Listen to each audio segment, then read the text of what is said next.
Hello friends, Jeff Ellis Worldwide here, and we are sitting in my beautiful studio at East West Studios in sunny Hollywood, California. I'm joined here today with young Trevor Taylor, aka Treble Trevor, and Murphy Whitefoot the dog. And I noticed the other day that this Sound on Sound video from 7 years ago hit 400,000 views, which is a lot for our little engineering niche.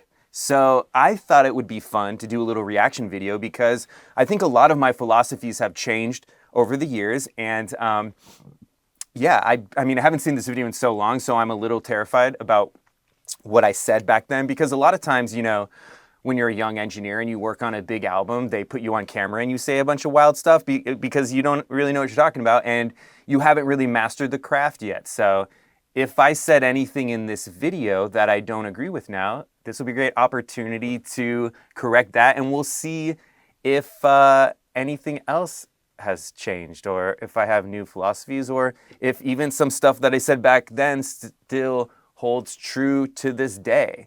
So, now's as good a time as ever to jump into it. And actually, you know what, Trevor? Do you want to join me for this video? Sure. Yeah, plug your headphones in over here. That way,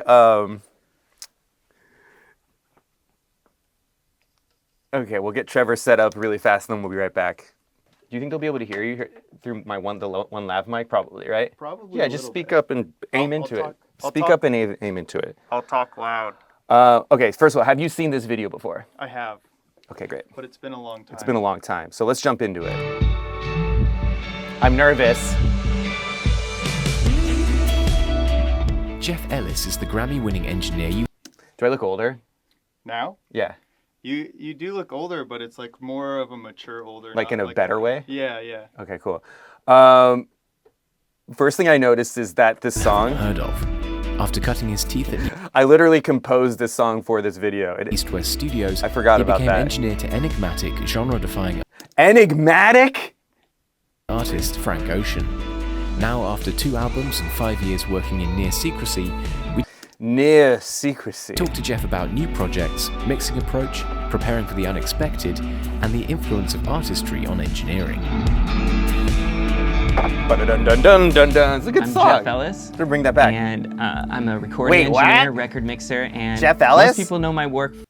Okay, first thing is first. My voice on this record. Now, I'm not gonna win any awards for the best sounding and coolest voice on earth. However, in reality, my voice is annoying, but it's not this annoying. So when they dropped this video, I was watching it and I was like, what the heck is going on with this video? And I'm listening. From being Frank Ocean's engineer for the last 5 years or so. And I was like, what? Why is it pitched up? I'm like, did they speed? And I'm a little like more so than normal. And I texted the video team and I'm like, yo, did you guys speed up the video? And they're like, well, yeah, we wanted it to be a little bit more snappy and it had to be shorter. I'm like, at the cost of me sounding like a chipmunk, you sped up the video? And they're like, well, if we fix it now, we're gonna lose all the views that we have so far. I'm like, so I was like, whatever, and just left it. So half the comments are like, what's up with this guy's voice? Like, they did me so, Sound on Sound did me so dirty. Originally, how I got the gig with Frank Ocean was because Frank came in to Do I sound start like that? recording Channel Orange, and by that time I was kind of like in that gray area between like freelancing sometimes. And originally I was just the assistant, and like after a couple days, for whatever reason. Yeah, so my career started at East West Studios as an intern, and now we're here at East West Studios as a client. Full circle. And his engineer didn't show up, and this guy Omos Keith, who I owe so much of everything to, was like, oh, Jeff will take over today. And by then, kind of Frank, it was like a few days into it, like Frank knew me and kind of like we had a good vibe. If Omos didn't say, Jeff will take over for today, Trevor, you sure as hell wouldn't be here. I'd be in a gutter somewhere. Butterfly effect. The butterfly effect. In a good kind of like sense of humor with each other, and I just we had a good sense. Me and Frank took had a over. good like sense by of then, humor. like if you're an assistant engineer at a major studio in LA, Dude, look at my arms. Big difference. Look at that. The tan's better. Thank you to my personal trainers, Austin, Leandro, Omarion, Rob Kirkland, Mike Everett. It's a lot of work to get me to look slightly above average. you know what you're doing. Like, especially in like running Pro Tools, and you might not be like the master of getting the best sounds in the world or a great whatever, but so I kind of just had my moment, and I didn't know it was my moment at the time. It was just like, okay, so now I'm just going to take over for today. And somehow taking over for today ended up being his engineer for like 5 years. So it was Look how crazy. Hold on. But look how vibrant my eyes are. the next day, in this. for whatever reason, they just had. Sure. You know what we should do? We should use this like a microphone. This is like like a little microphone. Look how vibrant. Come back. They never said you're. Do my eyes, are they still that vibrant today? Can you do like a comparison in the video? I feel like I have more pain in my eyes now than... Yes or no? More pain now or less pain now? Less vibrancy? It depends. There's like a sheet, like a sparkle out of my eyes. They don't do that anymore. You do have a lot of sparks. It's just like, this is the way Frank is. Like, But you're okay, sped now up a we're little bit. now I'm engineering this out. Yeah, maybe it's the speed. It could be the speed. And it's like high energy. when they left East West, I'm like, I'm gonna go with the album. Like, this seems like a good deal. Okay, so in your life, you have to know when it's your 8 Mile moment or when it's time to take a big risk. Before I started focusing on being Frank's engineer, I was approached by a famous producer who offered me like one of the worst salaries conceivable for being like on call 24/7. And I said no to it. And so, yeah, if I would have said yes to that, again, Gutter and Butterfly Effect, Trevor, where would he be? Not here. It's like, even before Frank was famous or whatever, like, you could tell something was really special. So I just wanted to be a part of that project. So, like, if you believe in someone, take the risk. Every young engineer comes to the point where they're like, well, do I leave the safety of the paycheck of the studio, or do I go freelance? And I was like, freelance is difficult and scary. There's no way around that. That's probably why the pain in my eyes has developed over the years. You know, the amount of money we have to make just to break even in this business is insane. But yet somehow we've survived and prevailed. So take the risk. It's like, well, I guess there's no time like the present. So I just took a chance, and luckily... no time like the present. Luckily, Frank had me stick around for a while. So I'm just like super lucky that being part of that through osmosis, I kind of was able to accidentally learn the craft of being an artist in the sense of like the art section of being an engineer and a mixer and a producer, like. And then I already had the technology background that I learned from all the people that I observed at East West. And then by watching people like Omos Keefe work. You were a runner and engineer at East West for a while. Mm-hmm. It's a good osmosis, right? It is. Good osmosis. Yeah. Being a fly on the wall, the people that come through here of multi-genres, that is the one great thing about being a classically trained engineer in a nice-ass studio, is that you get to observe all sorts of people. You get to see the legends. You get to see what works. You get to see what's ass-hattery. Right. You know what I mean? You get to see the person that comes through and puts 15 microphones on a piano and it sounds like Slurm. And you're like, what in the... And this... But they're always wearing a fancy hat and like a cool clothes and stuff. And their clients are like, whoa, look at all the microphones they put on. And meanwhile, we're sitting here and it's like, this does not sound right. And watching people like Malay. And then the real ass legends come in and put one microphone on the thing and it sounds awesome. And they're like, make sure we get that piano tuned. And all the other people that are, you can see the credits, but it forced me to reevaluate the way I thought about engineering and mixing and stuff, because someone like Malay could make a mix. It was just Malay's birthday like 2 days ago. Oh, happy birthday. Happy birthday, Malay. How is he doing this? Like, he doesn't know as much as I know about engineering and this and that. And then one day I clued in, like, wait a second, like, he's coming from a place of art. And if you're wondering, Malay is a great engineer. Hey! But we're all learning, like, he was becoming a better Malay's engineer. A now he's badass a fantastic engineer. But he was 10 always years a on, great 7 producer. years Like, on. I'm watching the way that he was working, and I was kind of like, my mind was becoming more. Malay is also a really good cook. I've noticed a strong correlation between cooking abilities and engineering abilities. You know, John Castelli, great cook. Oh. Omas Keith, great cook. Malay, great cook. You? I'm getting into smoking meat. Have you had my steak yet? I have. How is it? It's very good. Very good. Focused in aesthetic and vibe, not caring so much about the. What is going on with this right here? Is this some sort of skin malady or like MRSA or some shit? Nerves? Do you think I'm hiving out? Because I was nervous. I was very nervous. I think that's like a common... I think I get nervous and I start scratching myself. Mm. Like nerve itch. Nervous, nerve itch. Yeah. Do you get that? Do you have that? I Or might. that- Do I?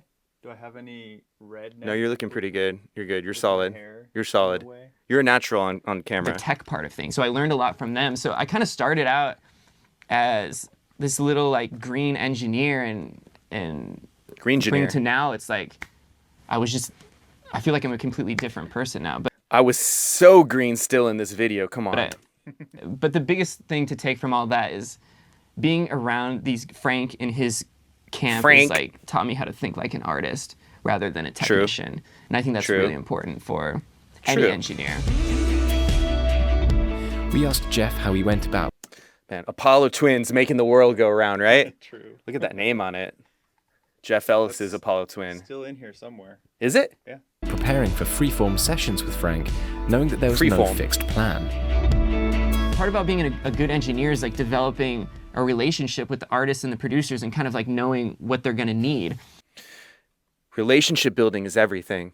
And then you hope for the best, and sometimes you end up having to scramble and do something that you didn't think in a million years you'd have to do. Or like all of a sudden Pharrell shows up out of nowhere and you're like, oh my God, it's Pharrell. Like now I have to be prepared for like whatever he needs. That literally happened. I was sitting on my desk doing like engineer stuff, and then I just looked to the right and Pharrell is just standing there looking at me. And I'm like, Pharrell! That's what I said. I was like, Pharrell! He has an idea coming. You gotta be able to like grab for the microphone and capture that as soon as possible. So, look at this nice little air message just chilling up here. If any OCD person right now just has to endure this sitting there, it's excruciating. The biggest thing when expecting the unexpected is don't let the engineering get in the way. So don't have some crazy vocal chain with like 2 compressors and like a bunch of EQ when you know you're probably going to end up punching the vocal in sometimes.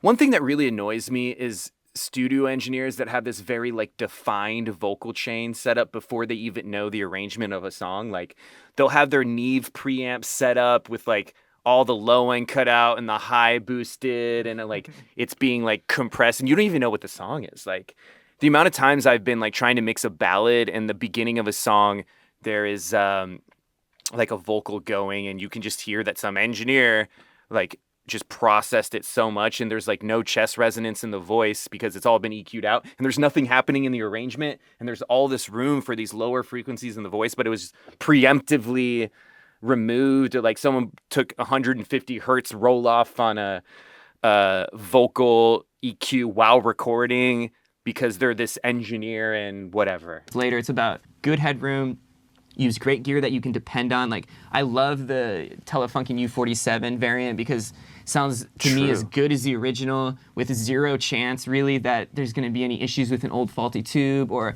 I pulled the one U47 that too bad they're like 10 grand, right? Have one or whatever. So great, reliable, trusted gear can help any session run smooth. I love trusty gear, you know? I just love it. Trusty gear. What a crazy premise, you know what I mean? It doesn't have to be from World War II era to sound good. Really. No. But yeah, I could go at length about just never let the engineering get in the way of the art, and do your best with the given knowledge that you have for the session. When you're dealing with the best players and the best musicians and great gear, as an engineer, you should be able to get a fantastic sound really quickly. And if it's taking you too long to do anything, you're just being extra. Yeah, the engineer shouldn't even have to get the sound. The sound better already be there. As we'd say in the States. What is an engineer going to do? So, yeah. What about the recording chain for Frank's voice? Were there any secrets to the sound? No. Well, Frank's voice itself is so good that he sounds good on every microphone.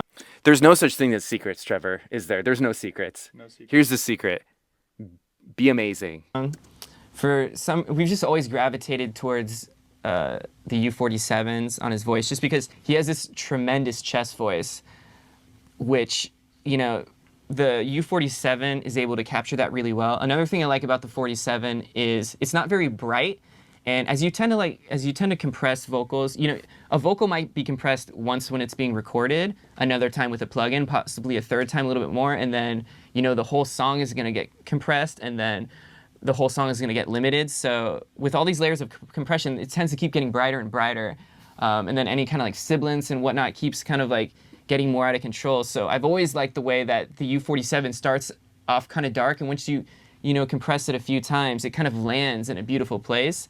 And Okay, I was talking to Phil Feynman. He's the head of microphones at AKG. In fact, Phil is also my friend, and he was the one who got me hooked up with this room. This was at Bedrock Studios where this is being filmed, which is unfortunately closed down. But this used to be like Flying Lotus's room, and man, I loved when I moved into this studio. That was like a dream come true for me. This is my first like real ass studio outside of my house. That was like pretty cool, right?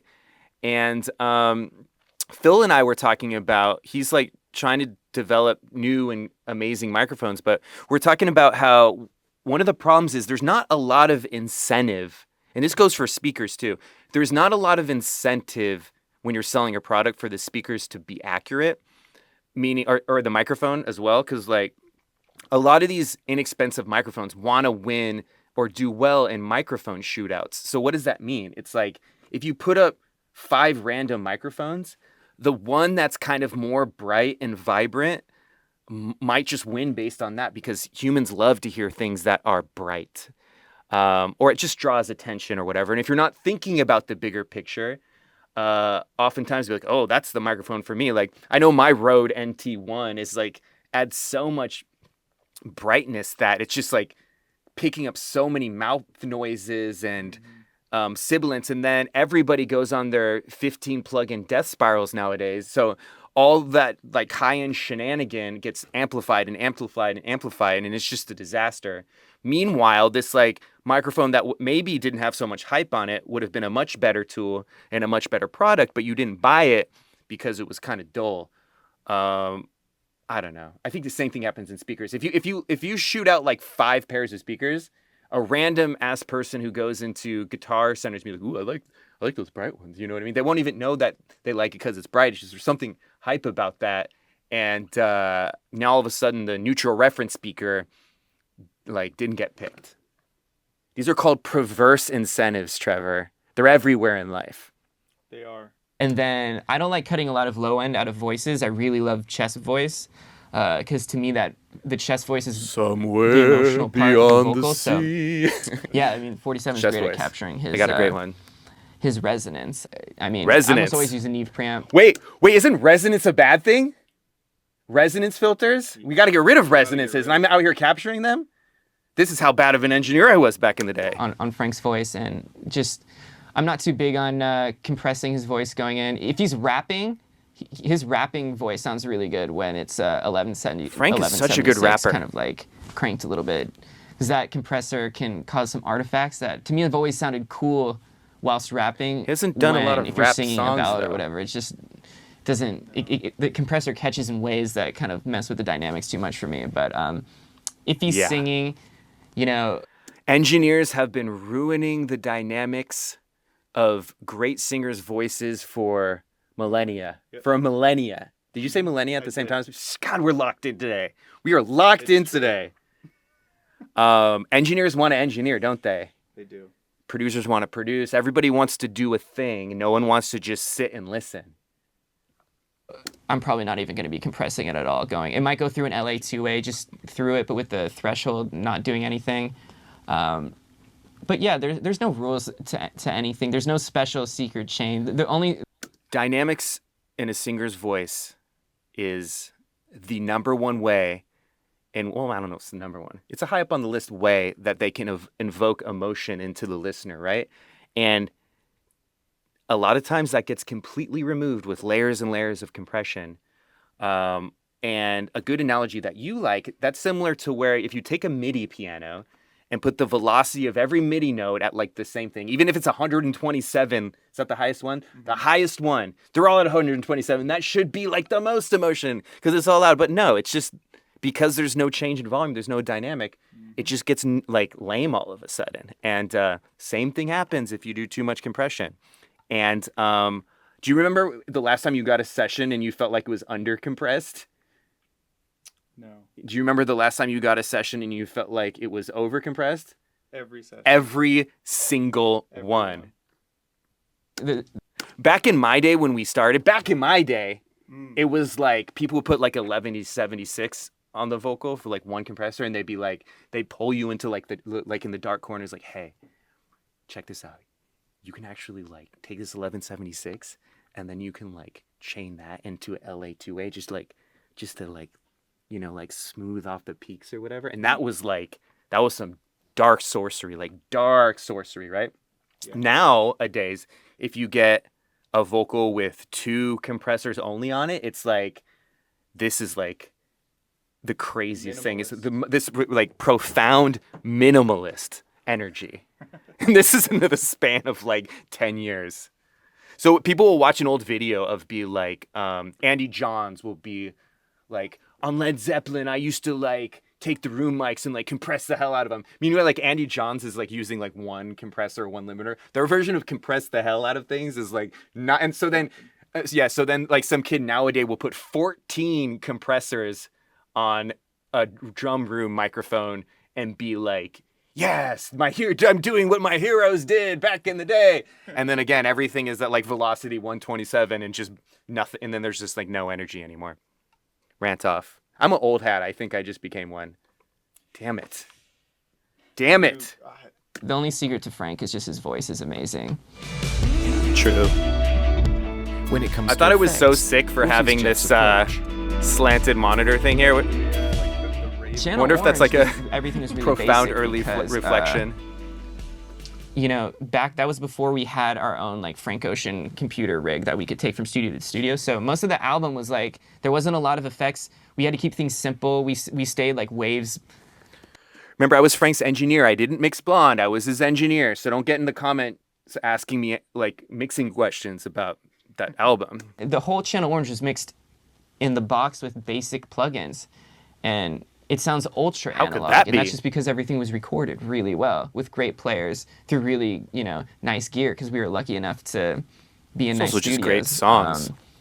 So that was a good lesson for me. Great songs have a way of sounding good, don't they? After the album came out, everybody was telling me how great it sounded. And of course, like, whenever you do an album, you have your own insecurities about how things sound. But everybody's like, oh, it sounds so great, and this and that. I thought there was an earthquake, but Trevor kicked the table. It sounds so great because the songs are great. We're always on edge here in California. Are great. And then we took the time to do our best in the engineering.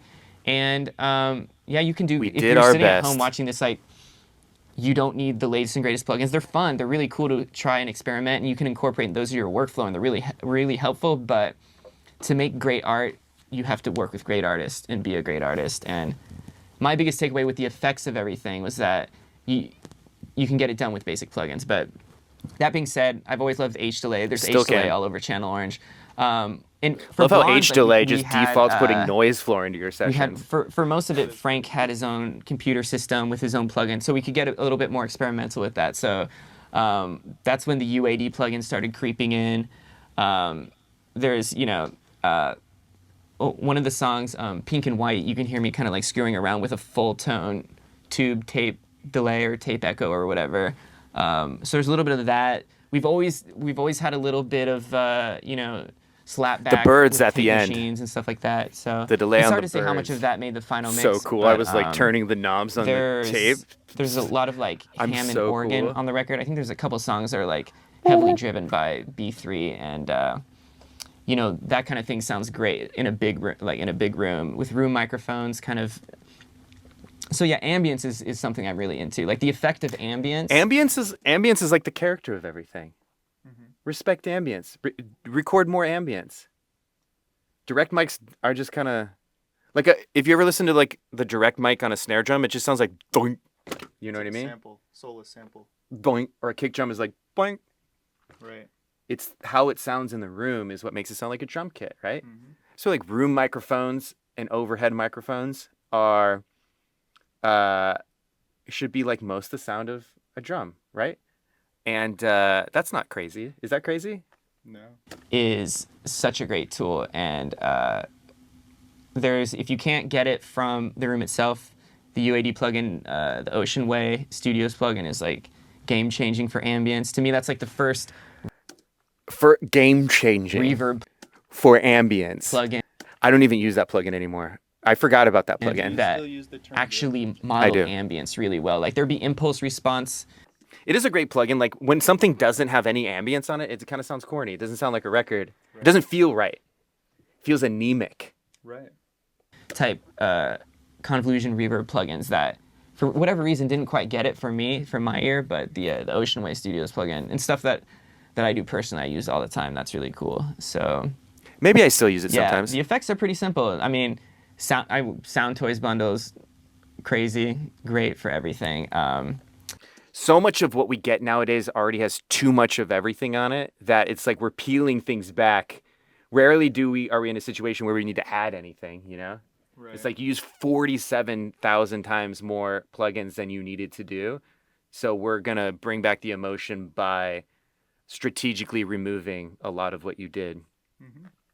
Yeah, nothing too weird though. It's like the weirdness all comes from the arrangement and Frank, like, good weirdness. Good weirdness, like Trevor. Now that Jeff's main focus is mixing, I still have that we doll. asked him to share his method. Pro Q2! There was a 2? We're on 3 now. Mix Frank's newest album, but what I primarily doing now is mixing. So it's really important to me. It's something that I've spent the last 10 years or so obsessing over. So I didn't come up under a famous mixer. Like I'm officially not obsessed with mixing anymore. It feels great. You know what I mean? If you're too obsessed with music, you can't do it well. It's like a Taoist concept. You know, once you go all, what's that? Your mountain theory or the 2 mountain thing? That's a different thing. Well, yes, it kind of ties in, but it's like if you're trying to if you want something too bad, the universe has a way of like taking it from you, right? You got to finesse your way into it by strategically playing it cool and not caring, you know? Never some famous mixer's assistant. So I kind of had to invent everything on my own through trial and error. And then, you know, I'm still to this day have a Pure Mix account. Like I go on YouTube and watch tutorials. When you start caring too much, you get mixer brain because you're not feeling the music, right? Tutorials made by mixer brain is people bad. Less experienced than me and more experienced than me because I'm always trying to learn as much as possible. Like a lot of what you see here is just like what I figured out through trial and error and what works for me. And it's kind of cool that I've done it this way. Like it has a Yep, I'm always changing. I'm always trying to optimize. And I mean, how the studio's laid out is completely different now. It has its advantages and disadvantages, but this was the early stages. The advantages are of kind of being self-taught in mixing is that you invent your own system. I am a student of the game, but one of the most important things is to always be trying to learn from others and then be ready to reject it as well, right? Because, you know, if you've seen every YouTube video on how to mix better or record or engineer, there's some like 2% of it is amazing and then 98% of it is utter garbage. So you have to be prepared to reject what your heroes are telling you. Go on Mix with the Masters in Pure Mix. I can sit there and learn a couple things and then see loads of stuff where I'm like, I don't know. And then I'm going to say stuff in this video that's utter garbage that I don't believe in anymore. So that's proof that some of the stuff on YouTube about engineering is not accurate or it's bad information or we were thrust into the spotlight before we really knew what the hell we were talking about because mastering a craft takes decades. And whilst inventing your own system, you kind of can hopefully come up with your own kind of like vibe and sound and whatnot. So I start every mix out more or less just crafting the aesthetic of the sound through these PMC speakers. If I'm doing detail-oriented things like setting reverb types and delays and just like how I'm going to EQ the vocals or various instruments, I'll start out listening really quietly on my PMC.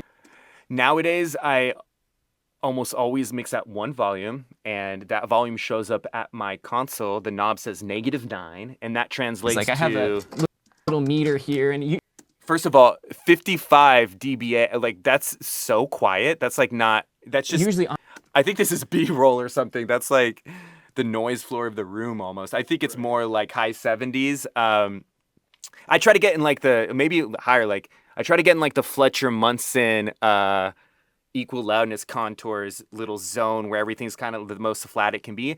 And every time you change your volume, the parameters of the game are changing. So if you only ever mix at one volume, you kind of learn to master the parameters of that game. And if the one volume you always mix at is kind of the Fletcher Munson equal loudness contours most flat area,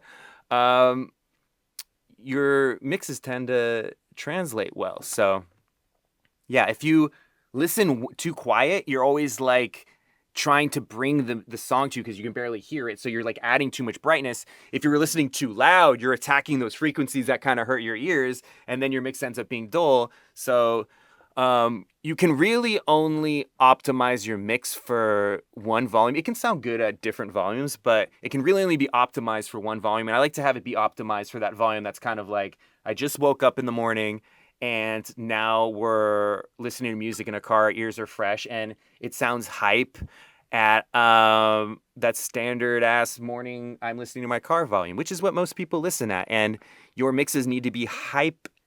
Hype is like such a, not, I don't know. Your mixes need to be impactful at that volume, or you're going to just be kind of dull up against everything else. Honestly, I'm around like, this thing says 65. Yeah, so maybe like 78 to 85 C weighted slow on a meter will do well for you. I find that younger people, that can be a little loud for them.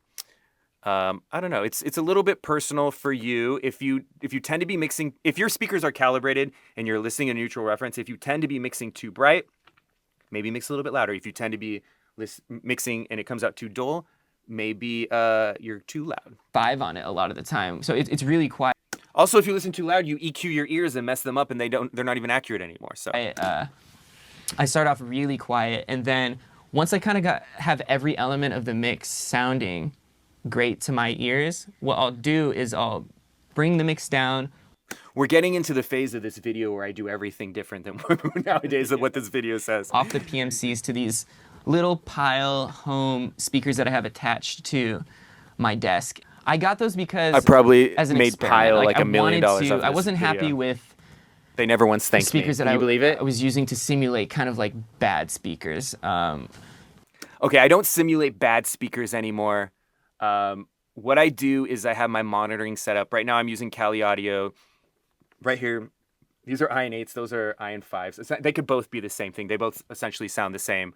This is just kind of like how it's played out. But these speakers are here just so I can have speakers when I'm doing like computer editing stuff. And then a huge like a huge phase of my mix nowadays is getting outside of the computer. When you get out of the computer, you activate a part of your brain that's more musical, it's more emotional. And you can test this just by turn off your screen, and all of a sudden it sounds like it's like a song all of a sudden, not a production anymore. It's like when I'm looking at the dots, like a production. When the screen's off, it's like a song. And once you fall into the song, because you're no longer activating that part of your brain that is visually processing and whatnot, it's like a different part of your brain. I'm not a neuroscientist, but you can feel it. But yeah, I don't have the once your speakers are calibrated really well, and they become a neutral reference, meaning that the sound inside of the computer is very similar to the sound outside of the computer. There's two realities. There's the reality of the sound inside of the computer, and there's the reality of the sound outside of the computer. You should try to have those be as close as possible. And once those are as close as possible, you come to find that everything translates so well to bad speakers, good speakers, your laptop, your phone, your headphones, that you really don't need to be checking anywhere anymore, because every time you check it, it's fine. And then you're like, all of a sudden it was like, okay, well, what a novel idea, just putting in the work to make sure that what's inside of the computer sounds like what's outside of the computer. You don't want to just be picking speakers and setting up your monitoring based on what sounds good to you. That's wild. You want to set everything up to be based on what is reality and what is not reality. You know what I mean? Right. If you're like in my old studio here, what was coming out of my speakers was not reality. The percentage of difference between what was inside of the computer and what was outside of the computer was too high. So I had to use all these things like pile speakers and mix cubes and all this stuff for all these different references. And I would be trying these different things. And somehow, like in some convoluted 3 to 4 day process, I would kind of land on what's okay just by A-Bing and guess and checking and trying in different places. When everything's calibrated really well, it all just becomes effortless, okay? And I wish I had really gotten to that point earlier in my career. It makes a massive difference. Overnight, if someone comes in, like for me, it was Charles, the guy from Cali Audio. I'm not affiliated with Cali Audio, though I should be. They're not paying me, though they should be. I should own at least 5% of Cali Audio, but I don't. But I do love them because Charles, the guy who designed these Cali Audio speakers, came in my studio, set me up, and calibrated everything to make everything be a neutral reference. And all of a sudden, the amount of notes that I got just like went down by so much. The amount of time it took me to mix a song went down by so much. My results exploded, and it was just like this overnight massive difference. So now I mix on these Cali Audio speakers, and I put an insane amount of effort into making sure everything's a neutral reference. And I set up my home studio with Charles, and he made that a neutral reference. And it's just, most of you sitting at home think your monitoring is good, and it's not. You shouldn't have to learn your room. You shouldn't have to learn your speakers. That's just running all these algorithms on your brain that's taking up CPU power that should be used for being creative and falling into the daydream of a song. If you have to be like, oh, I know my room is a little bass heavy or a little bass light or whatever, just fix it. And if you don't know how to do it, I'm going to teach you in the online course that's coming out in December called Mixer Brain. Mixer Brain. It's just like the kind of like mid-rangey, boxy sound isn't like what a bad speaker sounds like anymore. A bad speaker now is your cell phone speaker or a laptop or a computer speaker. So I didn't like. Laptops and cell phone speakers are great like, nowadays. Looking at like it's crazy. Like I said before, I'm always learning and seeing what other people are doing, and I know it's not full range, but it sounds great. CLA has his radios and boomboxes and stuff he uses, and I was like trying to research that. I'm like, what are the other pros doing? Like the people that have come before me that are so successful, like what are they doing to simulate that? And so I was looking at and like the CLA says he's using this Sony model of thing, and obviously that makes it really expensive. So I'm like, screw that. I'm like not gonna get his thing. It doesn't even like, it's like, I'm sure it works great for him, but like I can't get this stuff anymore. So what are my talking about right now? And luckily on the first pair that I ordered, these piles, I'm like, I'm gonna just go on Amazon and find some low-end speaker system, a bookshelf speaker. And the first ones I got were like, wow, like not only do I kind of like how they... Yeah, you get much better results on making things sound good on crappy speakers when you mix in a neutral reference situation than when you mix on crappy speakers to make them sound good on crappy speakers, because then it doesn't sound good on the neutral reference thing, which is kind of like I guess when people develop headphones or car stereos, whatever, they have a target that they're going for. It's kind of like a flat target, right? Ultimately, I guess that's debatable, but I just haven't had any issues mixing on a neutral reference flat situation where everything's calibrated to be flat, and then it just like shows up weird anywhere else. However, when I mix on like crappy speakers, you might get it sounding okay on those crappy speakers, and then it's wild everywhere else. So it's just not, it's an approach that like this whole, see these mix cubes in here, that the whole like, ooh, the magic is in the mid-range. How many YouTube videos are there like, the magic is in the mid-range? It's not. I mean, maybe it is, but if you're just like getting rid of everything else and just focusing on the mid-range, that's irrelevant because what you do in the mid-range affects what happens in the highs and the lows. Like if I just start adjusting an 808, which is in the low range, I make that super loud, that's going to have an effect on the mid-range and the high range. These are all in relationship together. You can't just focus on one thing. Now, people do it and they're like, oh yeah, that turned out good. Yeah, whatever. Just like me, I tried all these things back in the day. And these are all convoluted strategies to try to make up for the fact that your monitoring sucks and is not accurate. They sound. I started mixing with them.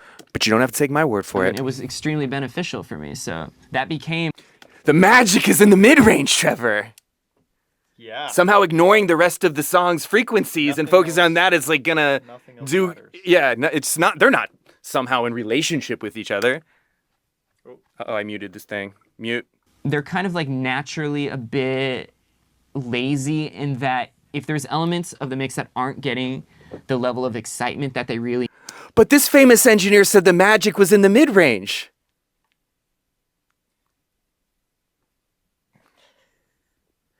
The magic is in the whole song.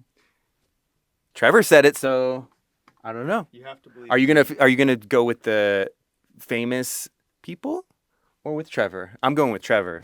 Uh-oh. That's gonna make a weird noise because I dropped the mic.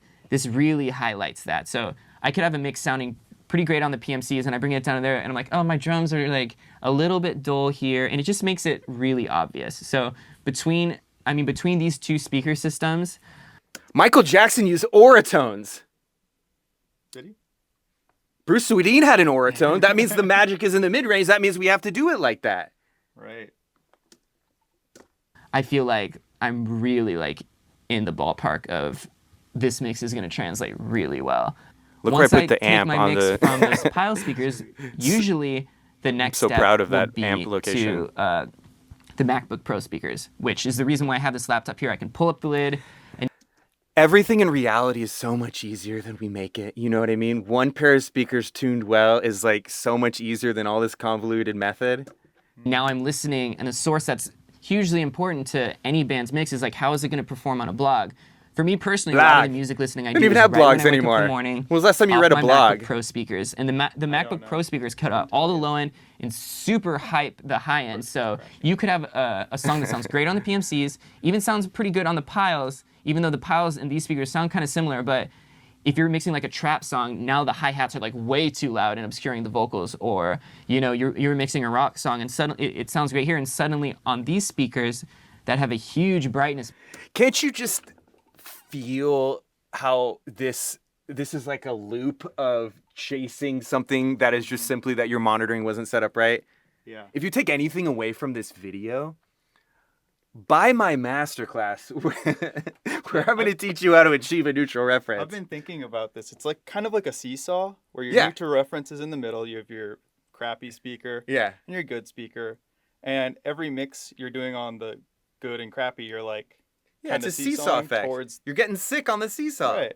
You know? It's boost. Now, in the middle. The overheads are obscuring the vocals. Also, if you take a neutral reference approach, you can be like, well, my speakers are a neutral reference.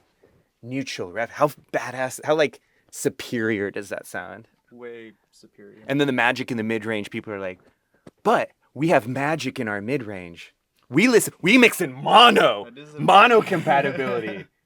Don't even get me started on that. So you're like, don't get me started. I hope I don't talk about that. Okay, well, that's a problem because even though it's like, I don't want to have to mix for a speaker system that's not fantastic, but you kind of have to. So you kind of have. There's still people to this day that will spend 8 to 12 hours on YouTube trying to defend mono compatibility and the benefits of mixing in mono. There's no benefit. Talk about another situation where you're doing a thing that doesn't relate to anything in reality. Like, okay, great, you got it sounding balanced in mono. All of a sudden, you take mono off, and the balance is completely wrong. But Mixed by Ali did it one time in 1994.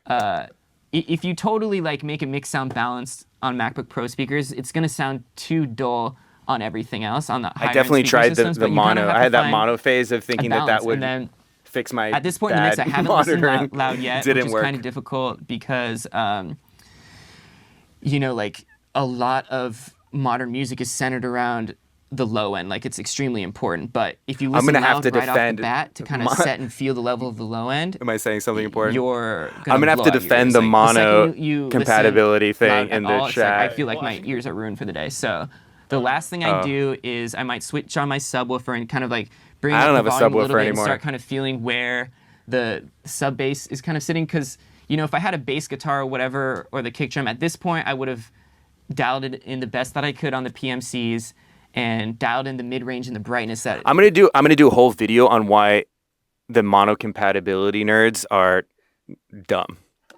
That's a great video idea. Just that's a good like extreme rant video. The top of an 808 or a bass. They're like, it doesn't calibrate on the USB the USB speakers that are 15 feet away from you on the basketball court that are mono that was built in 1998.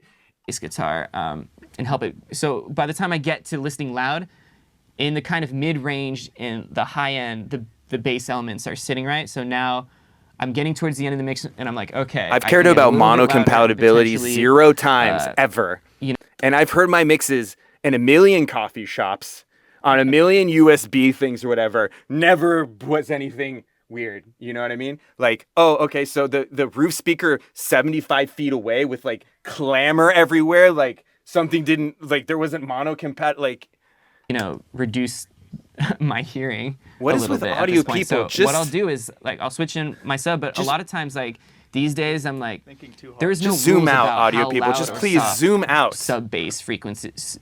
This is why I have so much pain in my eyes nowadays. nowadays. It's like there's no international standard of how it should sound or how it shouldn't sound. So really, it's about your own personal aesthetic, and it's a battle between headroom and loudness. So the louder your 808s are, or the louder whatever your sub kick is, the quieter your stuff is going to sound on a laptop speaker that filters all that stuff out because you've used up a lot of headroom to create huge bass on a track. So you kind of have to just use your best judgment and decide. The louder the sub bass is, potentially it could distort on certain playback systems. So you have to decide if you care about that, because some of the I have a completely different approach nowadays. Nowadays, it's about identifying what is the core emotional element of a mix and how are we going to design the macro and micro dynamics around that to achieve the most emotional impact. Mix Your Brain coming December 2024, assuming we finish in time. The dopest hip-hop songs of all time will distort on crappy speakers unapologetically. Like, that's all part of it. You have to decide. So a lot of that is based in aesthetic. So lately I've been setting my low end to sound great in Beats by Dre headphones. Like, I know that sounds crazy if you're coming from like a staunch engineering background. Again, if you mix on a neutral reference, they're going to sound great in Beats by Dre headphones. They're going to sound like Beats by Dre headphones. But like, that's what people are listening to your music on. I always like Beats. They added a lot of bass. The place where you get loud. You know, they it's a common playback system where you really will be getting those lower frequencies, because after Apple bought the Beats, those are like the Beats Studio 2 or whatever. They actually can like faithfully replicate the first Beats low end on headphones, terrible. Which is kind of rare. So that makes them exciting for people who just like to listening to music. So, and then so I'll kind of like get towards the end of my mix, start listening a little bit louder, set the low end on my headphones and a little bit with the sub in my room. And then the final step is I'll listen loud for the first time. In my lounge, I have another pair of speakers set up. I used to go into another room in this like situation where I had like those KRKs set up with a KRK sub, and I like crank the sub and just like bang it in there and I'd be like, yeah. It's just like such a convoluted. That's fun. It was fun.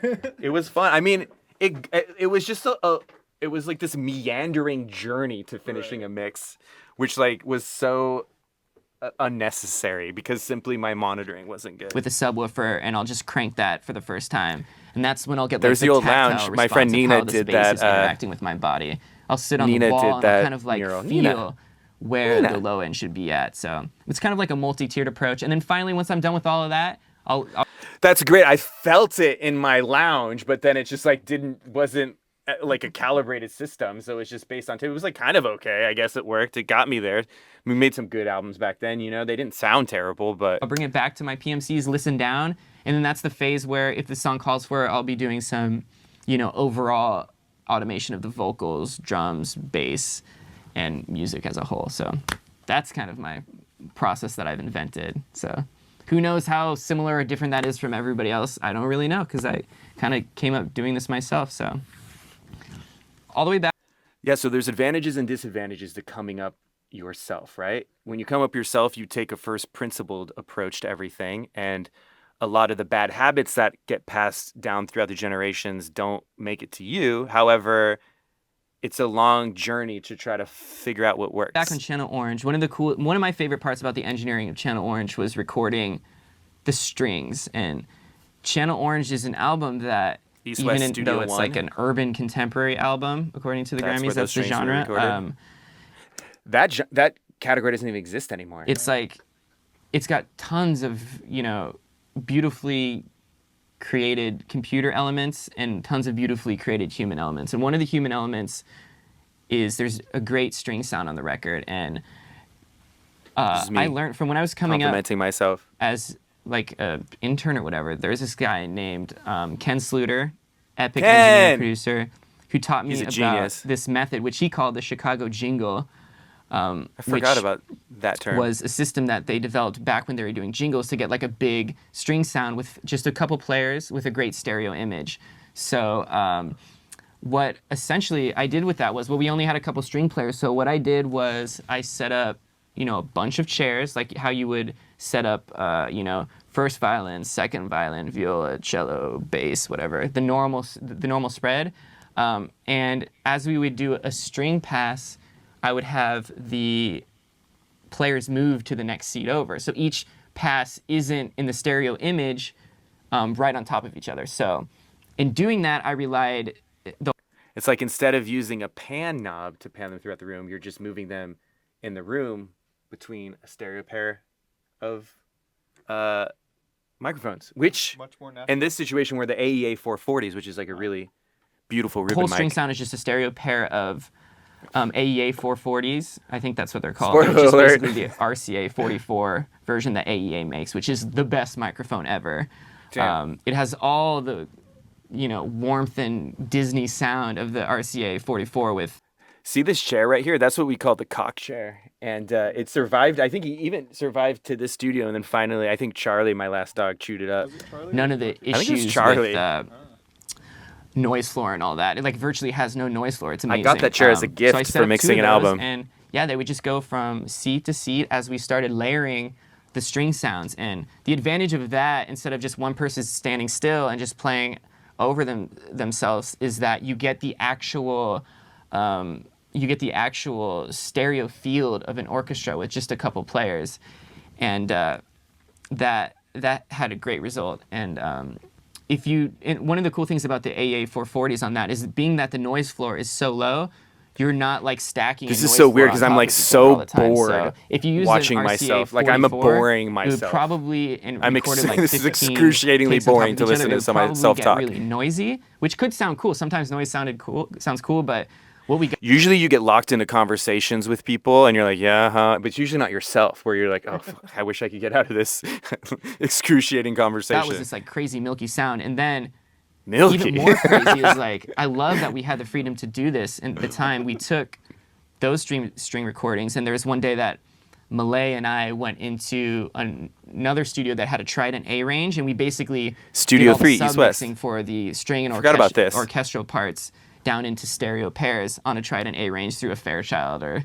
something like that. This was a long time ago, but I think it was through a Fairchild. So what you ended up getting was something really cool and kind of like an original-ish string sound.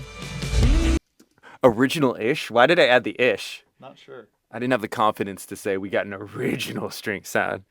Yeah. Did I tell them I made this song? Right now. I oscillate between working with I just said I oscillate big artists and then completely indie artists. But like what I focus on right now is working with the best artist, because that keeps my job the most fun and keeps me learning. So there's like bands in Echo Park that one day you haven't heard of them, and like Echo Park two right now? times this year I mixed a song for this this band named Nani that's just like completely Nani, that's the unknown. person who next did day, the songs on the mural. Beats One. So that's the kind of stuff that happens if you try to just work with the best artist, because not only do you learn from them and become a better mixer, and then you also are able to help your career because you get associated with cool music. And then Yeah, one thing I was always really good at was like not working on bad music, even if I was like, I remember like cashing in my with a Grammy, cashing in my last. Do you ever have a Grammy and then go to the ATM and you have $18 in your bank account and you can't get out the $20? Like, I was always so like, I mean, if you get something to mix and it's a bad song, there's no mix that you can do. Like, you'll get stuck there forever spinning your wheels. It's like if your opinion is that the song should be deleted, how are you going to mix the song? If your taste tells you the song shouldn't exist, how are you going to use your taste to mix the song? Right? Not only is it like inauthentic, you're stealing their money. I know some people are like, yeah, but I'm broke or whatever. I was broke too. I was just like, I feel like if you align yourself with good art, that gives you a higher chance of, in the long game, not being broke than being the guy associated with all these like bad songs. And you'll never, if you agree to mix a bad song, your client will never like your mix or think you're good at mixing, because they'll get their bad song back and just it'll be bad in a different way, and they'll blame it on you.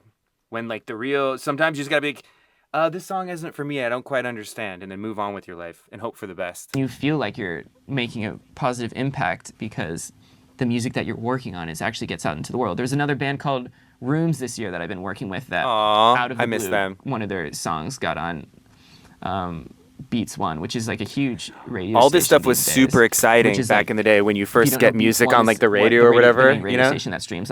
Beats One, I just got to hang out with Zane Lowe. I had a dinner with Zane Lowe. He's awesome. He came and hung out at my studio. Back then I was like, damn, I got a song on Beats One. Earlier, like last month, were you here when Zane was here? I was. Zane Lowe came to the studio. He's awesome. He loves music more than anybody. Yeah. And that's why he's Zane Lowe. Mm-hmm. And he like knows the mixers, he knows the engineers, like he's a student of the game. Shout out to Zane Lowe. Off of Apple Music. I just went to Denmark and mixed an album for Pernilla Rosendahl. That was cool. That album you can't even get in the US. I did go to Denmark, Copenhagen. In the UK.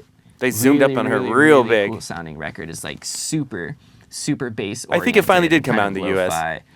And then like people hit me up from all over the world on the internet, and I mix their stuff. The internet.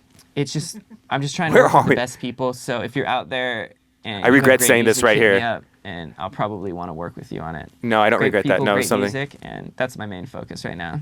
I think at one point I'm like, I'm trying to start a streaming show on Twitch. Oh, here's what I regret I'll be saying. bringing some of the stuff that happened. I think I'm about to say that like, hey, I'm doing a Twitch thing, so maybe I'll do your music for free.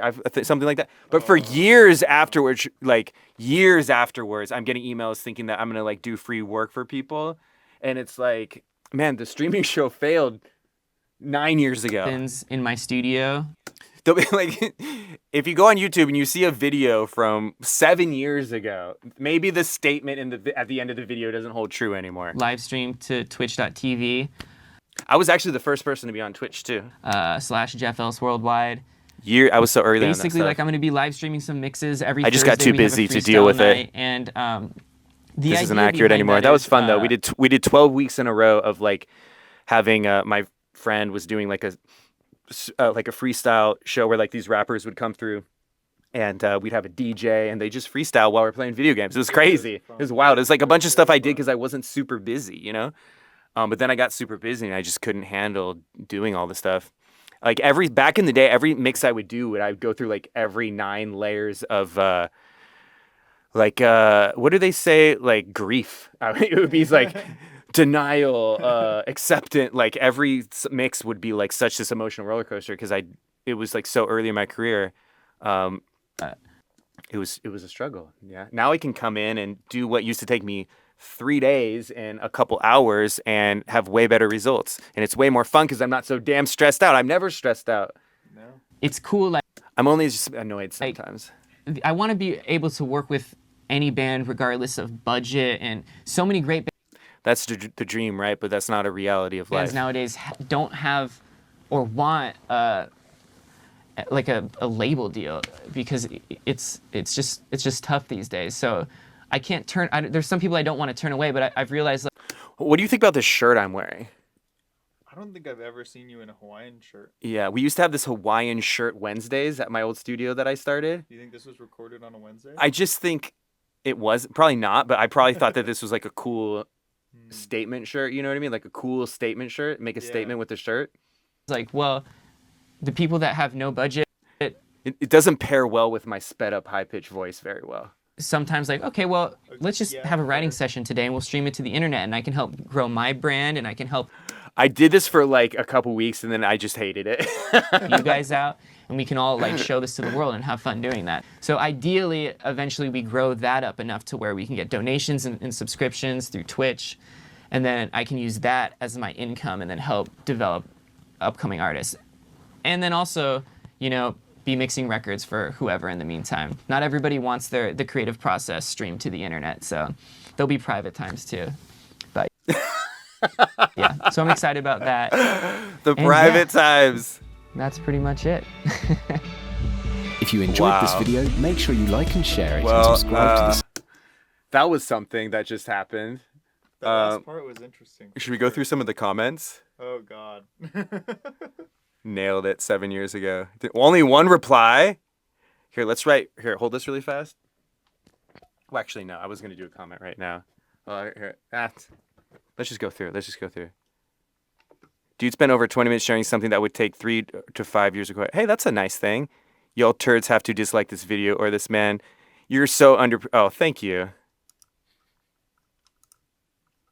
How do we reply this guy?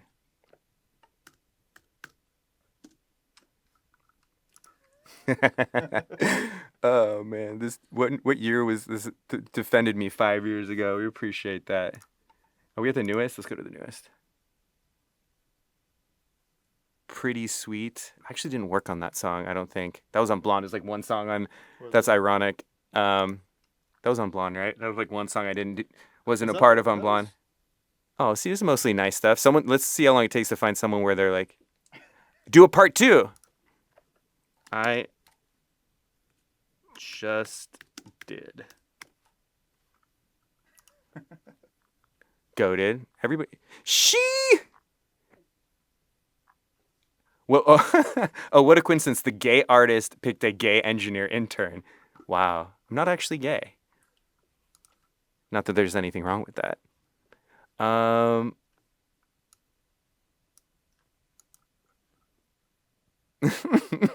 What?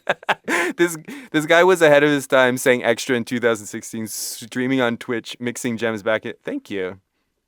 Did I respond? Am I the one? No. Are these good timestamps? So he doesn't use the Advent tones, not anymore. Do you feel this way? Humble, hardworking fellow, inspiring? Yeah. Waves plugins fired. That was probably like definitely one of the Waves ninja marketing people. He's so cute and talented. That's a thumbs up. They stopped making fun of my voice. Where is it? Pile speakers. Never again. Okay, so I guess there's not as much hate as I thought there was. It's never a good idea to read the comments. But there we have it, Trevor. It's been a second, you know? It's been a second. Long time. But yeah, 400,000 views. That's a lot. This changed my life because after this video came out, I'd be like at a grocery store and people would come up to me and be like, "Hey, I saw you in that Sound on Sound video." And I'm like, "Whoa, really? Wow." And I wouldn't even have the social. I would be like inside all day. I wouldn't even have the social skills to talk to the person. But anyway, Trevor, do you want to sign us off here? Me? Yeah. Thank you guys for being here and watching this video. Okay. Please like. Okay, so at this moment, our lavalier microphone battery died because do we really, prepare by charging anything? not necessarily, but what I'm doing here is he was like, please like and subscribe, this and that. And he was like, or just be mean in the comments. And then I'm like, well, if you're going to be a mean in the comment person, just before you do that, go look at yourself in the mirror and just stare into your eyes and be like, I am the mean YouTube comment guy. This is the summation of all my life's decisions have come to this point. And then I was going to try to shame those guys. And then I started shaming Trevor because I'm like, because here's a thing to notice. Trevor kind of looks like Jeffrey Dahmer and the Unabomber and a lot of other famous murderers. True. So is that really the type of person you'd want to be saying mean things about? You know what I mean? So ideally not for you. So just be happy that your life is still with you. You know what I'm saying? Right now it's still with you because behind every door, Trevor could be lurking. Behind every corner, I could be there. He could be there a-lurking, all right? So this isn't a threat. This is... not a threat. No, not a threat. It's not threatening. It's actually... it's... What it is, I don't know. It's kind of religious in a way. It's a religious approach to you staying amongst the people of this realm. Mm-hmm. Right. Fair enough? Fair. Okay. Bye now. What am I chanting? Make Jeff rich. Make Jeff rich. Oh, this time I'm like, make Jeff rich. Buy Mixer Brain in December. Make Jeff rich. We'll give Trevor a slight bonus if he's good. But not that much because Jeff wants to be rich and get nice cars and do nice things and leave the studio. Okay? Great. Remember, it wasn't a threat. Our approach is a nonviolent one.